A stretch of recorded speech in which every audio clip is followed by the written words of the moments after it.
Tamluk town credit cooperative society নির্বাচনে তৃণমূলের জয় জয়কার। রবিবার তমলুক টাউন ক্রেডিট কোঅপারেটিভ ব্যাংকের নির্বাচন ঘিরে সকালেই তৃণমূল এবং বিজেপি প্রার্থীর মধ্যে ধস্তাধস্তি মারপিটের ঘটনা সামনে আসে।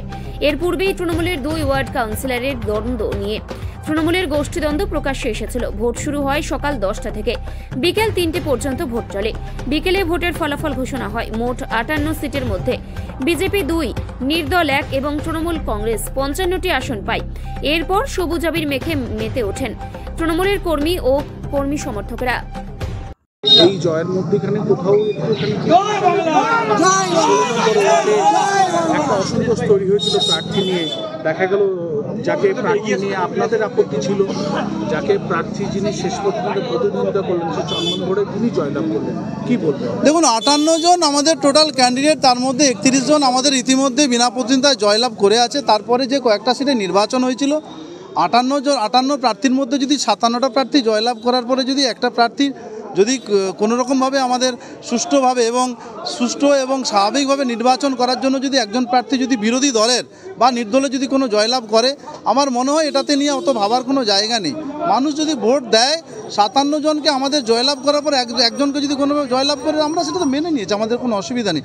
আমাদের এই জয় সেনাবাহিনীদেরকে উৎসর্গ করার জয়, আমরা এটা টোটালটাই সেনাবাহিনীদেরকে উৎসর্গ করি। আপনার দলেরই কাউন্সিলর কার্যত আপনার বিরুদ্ধে তোপ দাগছেন যে আপনি একদিকে বিধায়ক, একদিকে শহর সভাপতি, একদিকে নেতা, সমস্ত রোল প্লে করছেন, বাকি কাউকে কাজ করতে দিচ্ছেন। দেখুন, কে কি বললো না বললো দল তার উত্তর দেবে। আমি এই উত্তর দেওয়ার মতো আমার দৃষ্টতা নেই। দলের কাছে সমস্ত রিপোর্ট করা হয়েছে। দল বিরোধী কাজ যদি কেউ করে, দল তার বিরুদ্ধে ব্যবস্থা নেবে। দলের শৃঙ্খলা ভঙ্গ করলে দল অনেক কঠিন, দল সমস্ত কিছু লক্ষ্য রেখেছে।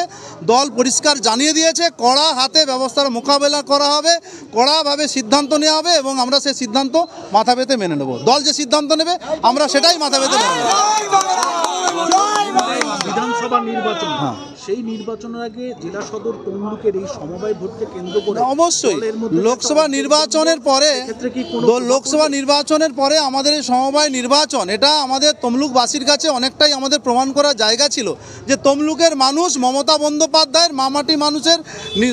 মামাটি মানুষ সরকারের নীতিতেই মানুষ বিশ্বাসী, সেটা আরেকবার প্রমাণিত। এবং আগামী 1 বছরের মাথায় বিধানসভা নির্বাচন, তার মধ্যে যদি দলের কোনো ফাঁক ফোকর থাকে এবং সেই দলের ফাঁক ফোকরটা মেরামত করার জন্য যদি এই ঘুণ পোকাগুলো যদি নির্বাচনের আগেই যে সব বাছা হয়ে যাচ্ছে, এর জন্য আমরা অনেক খুশি।